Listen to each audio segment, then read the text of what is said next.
Uncreated to Glorify God diagonal 26 Bendiciones hermanos y hermanas de habla hispana, soy Diana, saludos desde San Luis, Missouri. Es una alegría para mí hablarles de lo que dice la Biblia acerca de los últimos tiempos. Espero que esta lección sea de inspiración y motivación para su vida, a fin de que usted como hijo de Dios, madure en su fe y sea de bendición en su casa, su iglesia y comunidad.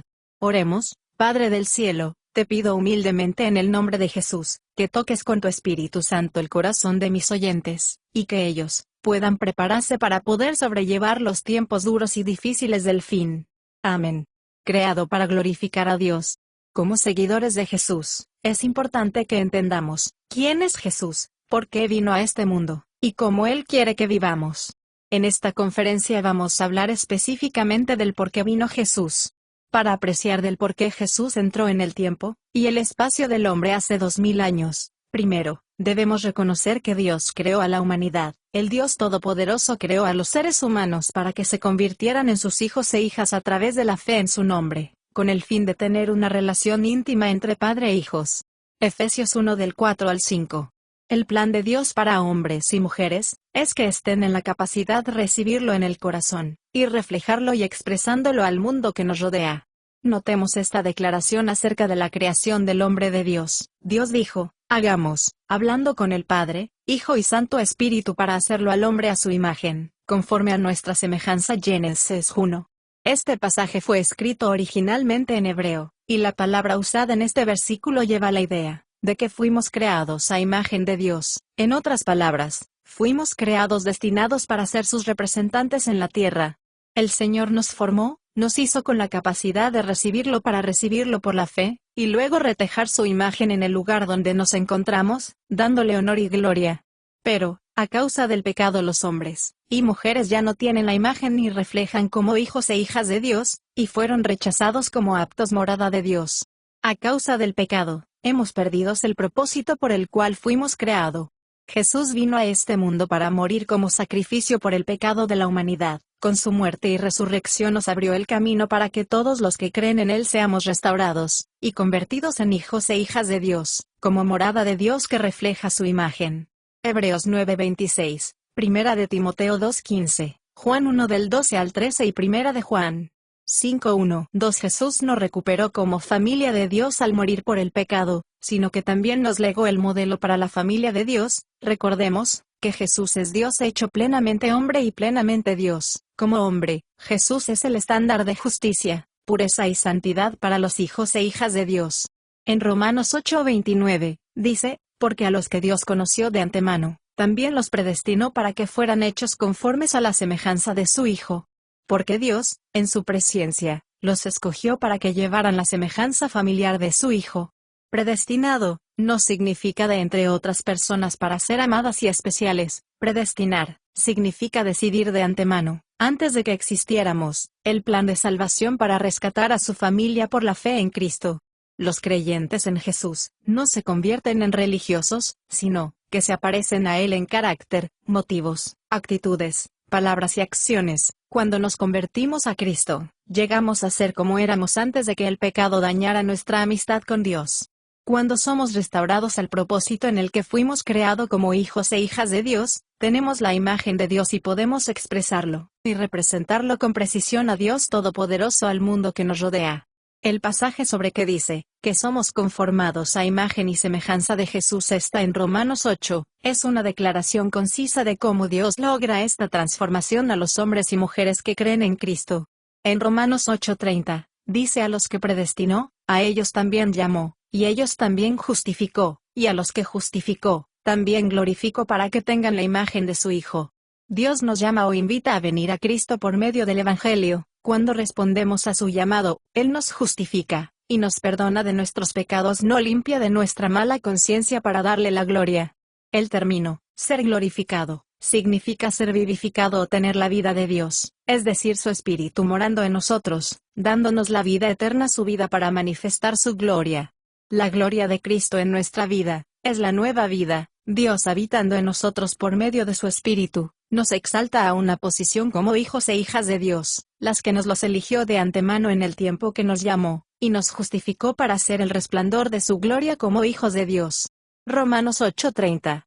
Glorificación significa liberación definitiva de todo rastro de debilidad y defecto del pecado por la muerte de Cristo, que infunde vida eterna con su espíritu, hasta que nuestros cuerpos serán glorificados, hechos inmortales e incorruptibles por la resurrección de Jesús. Filipenses 3 del 20 al 21. 3. La glorificación es cuando somos conformados a la imagen de Cristo. Este proceso comienza cuando creemos en Jesús, y se completará por completo hasta que veamos a Jesús cara a cara.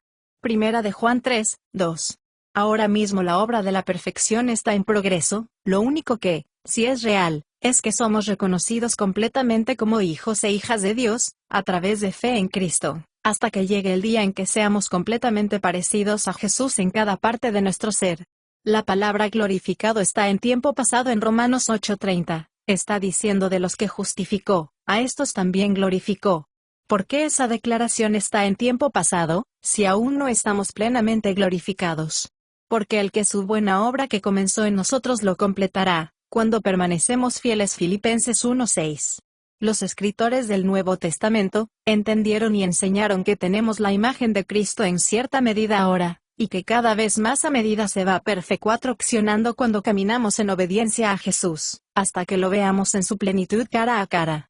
Hemos dicho anteriormente que Dios creó al hombre a su imagen y semejanza para que fuéramos portadores de su imagen, sus hijos e hijas que reflejar y expresan su gloria al mundo que los rodea. Consideremos otra afirmación sobre la creación de los seres humanos: ¿qué es el hombre para que lo visites, y el Hijo del hombre para que tú cuides de él? Lo has hecho superior que los ángeles y lo coronaste de gloria y honra. Salmos 8 del 4 al 5. El hombre ha sido creado para tener una posición de gloria, que lo perdió, por causa de nuestro pecado y la humanidad caída. Desde esta posición de gloria, Romanos 3:23, dice, por cuanto todos pecaron y están destituidos de la gloria de Dios, por el pecado los hombres carecen de la gloria de Dios. Posiblemente esté usted pensando, ¿no dice la Biblia que Dios no compartirá su gloria con nadie? Sí lo hace. Isaías 42:8 y 11, dice. Miremos el contexto. Isaías profetizó durante una época de adoración desenfrenada de idolatría que culminó cuando Israel fue conquistada por potencias extranjeras. Antes de su destrucción, Dios envió al profeta Isaías a su pueblo para llamarlos a regresar a él. El libro de Isaías fue escrito como parte de este ministerio. En los capítulos del 40 al 48, Isaías señaló lo ridículo de la idolatría. Adorar ídolos no son más que adorar bloques de madera o piedra sin vida. Isaías citó al Señor diciendo, Isaías 42:8: Yo soy el Señor. Ese es mi nombre. No daré mi gloria a nadie más. No compartiré mis alabanzas con ídolos tallados. 4. En Isaías 48:11, dice, te rescataré por mi propio bien. De esa manera, las naciones paganas no serán capaces de traer sus dioses porque han conquistado. No les dejaré tener mi gloria. El contexto deja claro que Dios se refería a la gloria que le pertenece a Él como la único Dios todopoderoso, creador y rey del universo. Él no dará la gloria a ninguna estatua creada por los hombres, sino por medio de sus hijos e hijas que muestran su gloria al mundo. Jesús vino a este mundo para morir por nuestros pecados, y abrir el camino para que seamos restaurados al propósito en que fuimos creados originalmente, nosotros como personas que expresan la gloria de Dios y manifiestan su naturaleza y sus actos. Una forma en que se usa la palabra gloria en la Biblia es cuando Dios se revela.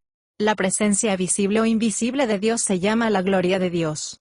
Notemos la declaración sobre lo que sucedió cuando el templo de Salomón fue dedicado en el año 949 a.C., cuando Dios se manifestó en su templo. En ese momento una nube llenó el templo del Señor, que los sacerdotes no pudieron continuar su trabajo debido a su gloriosa presencia de Dios. Segunda de Crónicas 5 del 13 al 14. Aunque este fue un evento real que lo que sucedió, como ocurre con muchas cosas en el Antiguo Testamento, también representa algo en el plan de redención de Dios. Dios desea llenar a su pueblo de sí mismo, de su gloria y mostrarse a la gente tal como lo hizo en el templo de Salomón. El Nuevo Testamento se refiere a los cristianos como el templo y morada de Dios.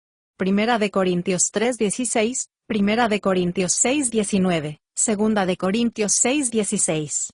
El plan de Dios para el hombre es que seamos saturados de Él, de su vida, de su espíritu, de su sustancia para luego expresarlo. Notemos dos declaraciones escritas por el apóstol Pedro, el testigo ocular de Jesús. Segunda de Pedro 1:4, dice, que nosotros llegamos a ser participantes de la naturaleza divina. Cuando nos convertimos a Jesús, no perdemos nuestra individualidad, seguimos siendo los mismos y Él sigue siendo Él mismo. El Creador y nosotros los seres creados, cuando expresamos su carácter y acciones con la forma en que vivimos. En segunda de Pedro 2:9, dice, mas vosotros sois linaje escogido, real sacerdocio, nación consagrada, personas especiales compradas a precio, para manifestar los hechos maravillosos, sus virtudes con nuestra vida perfeccionada de aquel que os llamó de las tinieblas a su luz maravillosa.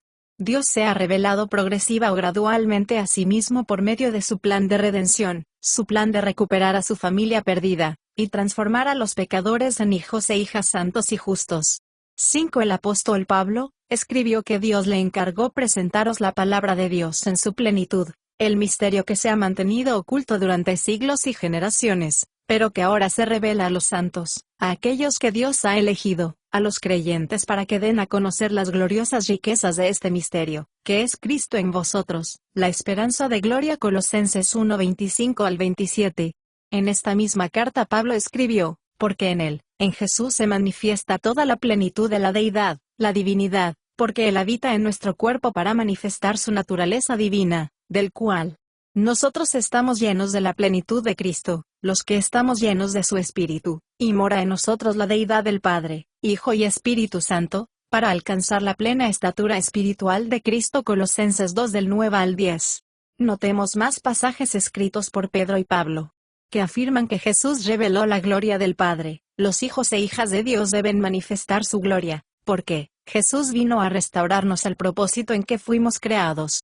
Pablo escribió, nosotros los apóstoles impartimos la sabiduría secreta y escondida de Dios, el misterio que Dios se había planificado antes de la creación del mundo para nuestra gloria, que ninguno de los gobernantes de los tiempos entendieron, porque si lo hubieran entendido, no habrían crucificado al Señor de la gloria. 1 de Corintios 2:7-8. El plan estaba destinado para nuestra gloria. El plan de salvación y restauración de Dios fue planificado antes de que comenzara el mundo.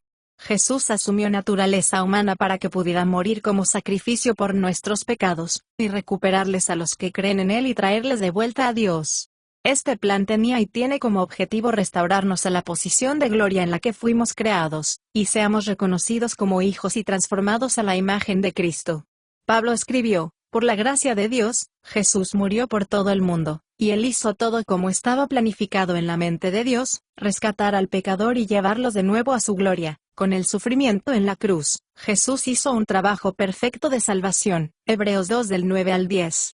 Jesús, a través de su muerte y resurrección, devolvió a sus hijos e hijas de Dios la gloria. Cristo en vosotros, la esperanza de glorificación. Cristo dentro y entre vosotros, la esperanza de realizar la gloria. Colosenses 1:27. Pablo escribió, Dios nos llamó a la salvación cuando anunciando las buenas noticias. Ahora nosotros podemos compartir la gloria de nuestro Señor Jesucristo. Segunda de Tesalonicenses 2:14.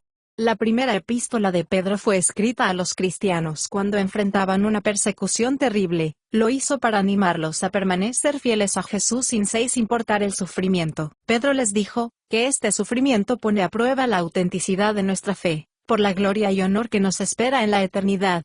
Pedro escribió, 1 Pedro 1:7 dice, sometida vuestra fe mucho más preciosa que el oro, seamos hallados en alabanza, gloria y honra, cuando Jesucristo, el Mesías, el ungido, se ha revelado. En el contexto de exhortar a los líderes de la iglesia a cuidar a sus rebaños como personas humildes y semejantes a Cristo, Pedro escribió, la palabra a vosotros, os ancianos, como pastores y guías espirituales de la iglesia, del cual soy anciano y testigo de los sufrimientos de Cristo, con quien compartir su gloria y honor cuando regrese. Cuando venga el pastor principal, vuestra recompensa será interminable en su gloria y honor. 1 de Pedro 5 del 1-4. La muerte de Jesús fue el medio para lograr la salvación. Cristo murió para abrir el camino para que los pecadores fueran restaurados a nuestro propósito creado original como hombres y mujeres que expresan la gloria de Dios y glorifican plenamente a Dios Todopoderoso. En el contexto, Pablo aplica como los hombres cómo tratar a sus esposas, así como Jesús amó a la iglesia y se entregó por ella. La palabra griega que se traduce iglesia significa literalmente un llamado. Los creyentes son llamados Romanos 8:3, de las tinieblas al reino y la luz de Dios. Notemos las palabras de Pablo en Efesios 5 del 25 al 27. Cristo amó a la iglesia y se entregó a sí mismo por ella, para santificarlo y limpiarlo con el lavamiento del agua mediante la palabra, para presentarlo a él mismo. Era una iglesia gloriosa, sin mancha ni arruga ni cosa semejante, santos y sin mancha. Observemos cómo se traduce la palabra glorioso en diferentes traducciones de la Biblia. Una iglesia radiante de esplendor glorioso, todo glorioso para presentarse a sí mismo la iglesia en todo su esplendor. Esta gloriosa iglesia ha sido mal interpretada en el sentido de una compañía especial de creyentes que estarán en la tierra en la segunda venida de Jesús. Muchos dicen que Jesús no puede regresar hasta que esta gloriosa iglesia aparezca, pero esta idea es incorrecta. Cuando leemos el contexto de Efesios 4 del 1 al 24, vemos que Pablo no estaba hablando del segundo advenimiento, no menciona en absoluto el regreso de Jesús. Él estaba instruyendo a los creyentes sobre cómo comportarse y vivir en la luz que Jesús ha hecho por nosotros. En el contexto de instruir a los maridos a tratar a sus esposas como Jesús trató a la iglesia, Pablo declara el resultado final de la salvación, o por qué Jesús murió por nosotros para que seamos santos y sin mancha, libres del pecado y de todas sus consecuencias. 7. La glorificación es el resultado final para todo ser humano, desde Adán y Eva hasta el fin de esta era de todos los que han creído en Jesús. Esta es la revelación de Jesús que fue dada a su generación. Considérenos algo que Jesús dijo durante su ministerio terrenal, cuando contó varias parábolas sobre lo que sucederá cuando Él regrese para establecer su reino visible y eterno en la tierra, y su plan de salvación y redención sea completado. En Mateo 13 del 41 al 43 dice: Yo, el Hijo del Hombre, enviaré mis ángeles, para quitar de mi reino todo lo que causa daño y todos los que hacen el mal, para hacer que los piadosos brillarán como el sol en el reino de su Padre. Las palabras se quedan cortas cuando hablamos de cómo un Dios eterno y todopoderoso habita en el ser humano finito. El Nuevo Testamento deja claro que Dios desea morar en nosotros para que nosotros revelemos su gloria al mundo. Dios Todopoderoso nos creó para alabanza, honor y gloria, no por lo que somos sino por lo que vamos a ser. Considere estos dos pensamientos al cerrar. Dios nos ha dado el glorioso privilegio de honrarlo. Nosotros hemos sido destinados y designados para la alabanza de su gloria. Efesios 1:12. Con nuestras palabras y acciones podemos honrar a Dios y darle gloria. Jesús dijo: Vosotros sois la luz del mundo. La espera que nuestras buenas obras brillen y todos las vean, para que todos alaben a nuestro Padre Celestial. Mateo 5 del 14 al 16. Nosotros fuimos creados para glorificar a Dios, pero perdimos nuestro destino por el pecado, que Jesús nos devolvió en la cruz. Dios Todopoderoso puede morar en nosotros y restaurarnos a nuestro propósito creado original. Nosotros los que creemos y hemos aceptado a Jesús, somos hijos e hijas de Dios. Él está en nosotros por su espíritu y su vida, para transformar nuestra manera de vivir, y para saber comportarnos como hijos de Dios frente a nuestros semejantes. Más la semana que viene. Bendiciones. Diana.